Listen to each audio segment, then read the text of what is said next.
Wewe ungekuwa ni mwanaume ukakutana na mwanamke bikra, ungemtolea mahari shilingi ngapi? Mahari za kawaida, yani za wanazofaa kupewa mwanamke atapewa. Kwani bikra ndo nini? Yani what is so special kwenye bikra? Yani kama mimi ndo mwanaume sihitaji mwanamke mwenye bikra, kwa sababu sitaki stress. Yani uanze kusumbua, weka hivi, fanya hivi, mara nimeumia, nimefanyaje hivyo. Hapana mwanangu. Siwezi. Mimi nataka kitu tayari kinajua kila kitu. Meno moja kwa wadada wanaotunza bikra zao hadi leo. Washamba. Waache hizo stress. Waachane kabisa na hizo mambo, shapitwa na wakati.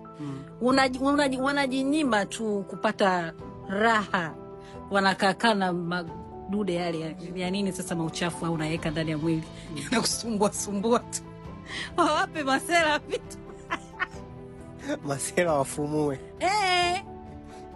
Kitu gani unakaa na vitu miaka mingapi vya nini sasa?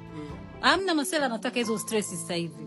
Mtu sasa hivi nianze kukufundisha ujifue, jioshe, jifanyeje. Maana ambaye hawezi hapana bwana. Masela wewe. Oye.